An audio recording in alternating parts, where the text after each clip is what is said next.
Hello guys, আমার জীবনের প্রথম মিনি ব্লগে তোমাদের স্বাগত। হ্যাঁ, এবার থেকে রেগুলার আমাদের মিনি ব্লগ আসবে। যা, তোকে ব্লগে নিবই না আমি। কেন? আজকে যেহেতু প্রচন্ড গরম পড়ছে, যার জন্য কিন্তু বাড়িতে বসে বসে আমার আর ভালো লাগতেছে না, তাই তাড়াতাড়ি করে আমি নিচের দিকে যাচ্ছি। অ্যান্ড নিচে গিয়ে আমি আজকে কোথায় যাব সেটা তোমাদের সাথে অবশ্যই শেয়ার করবো। তো চলো ব্লগটার সঙ্গে থাকো, ব্লগটা দেখতে থাকো অ্যান্ড দেখতে থাকো আমরা আজকে কোথায় যাই। আর এই যে আমাদের বিষ্ণুদা অনেকক্ষণ ধরে এখানে বসে আছে। আমি বললাম যে উপরে আসো, বাট উপরে যাবে না, ও প্রচন্ড লজ্জা পায় বেচারা। চলো আমরা তাড়াতাড়ি করে আমাদের ডেস্টিনেশনের দিকে চলে যাই। দেখতে পাচ্ছেন আমার মন্টু এখানে একা একা থাকবে এখন, কারণ কি আজকে মন্টুকে নিয়ে যাচ্ছি না আমরা। বিষ্ণুদা বললো যে তোর মন্টুকে নিতে হবে না, আমার স্কুটিতেই যাই আজকে। আমিও বললাম ঠিক আছে চলো। তারপর আমরা দুজনেই বেরিয়ে পড়লাম আমাদের ডেস্টিনেশনের দিকে। অ্যান্ড আমরা আজকে যে লোকেশনে যাচ্ছি স্নান করার জন্য, সেই লোকেশনটা কিন্তু শিলিগুড়ির থেকে একদমই কাছে, মানে শিলিগুড়ির থেকে মাত্র 12 কিলোমিটার দূরে। খুব সুন্দর একটা লোকেশন। দেখতে দেখতে আমরা কিন্তু উঠে পড়লাম সিঙ্গেল মহানন্দা ব্রিজের উপরে। এই ব্রিজ পার করেই কিন্তু আমাদেরকে ডান দিকে চম্পাশাড়ি রোড হয়ে যেতে হবে গুলমা। তার আগে অবশ্যই আমাকে হেলমেটটা পরে নিতে হবে, নইলে কিন্তু সামনে মামুরা আছে, আর মামুরা কিন্তু একবার যদি আমাদেরকে এই অবস্থায় ধরে ফেলে তাহলে কিন্তু আমাদের পকেট খালি করে দিবে গাইস। এন্ড বিষ্ণুদা এদিকে আরেকজনকে ফোন করতেছে, নদীর গা ধোয়া যাবো না যাক মই, চল রে চল যাই যাই যাই মুই না যাক মই, যদি বিয়ের খোয়ান তাহলে যাই। আরে বিয়ের না খাই আমারে, আমার ভদ্র জাংলা রে, চল নদীর যে গাও থেকে আসি।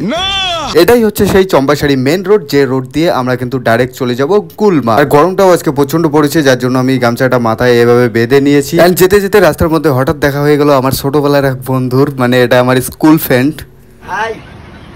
আমার বন্ধুর সাথে 10-15 মিনিট গল্প করার পর কিন্তু আমরা আবার আমাদের ডেস্টিনেশনের দিকে বেরিয়ে পড়লাম।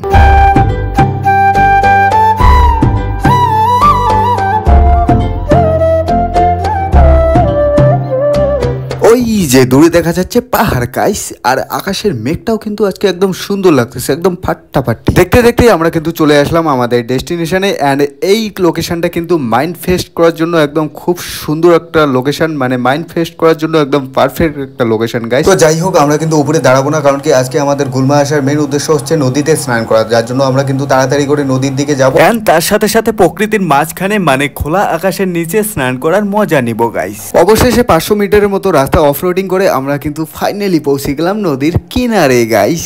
দেখতে পাচ্ছেন খুব সুন্দর একটা লোকেশন। মজা। কেমন লাগতেছে? খুব ভালো লাগছে। স্নান করবা তাহলে?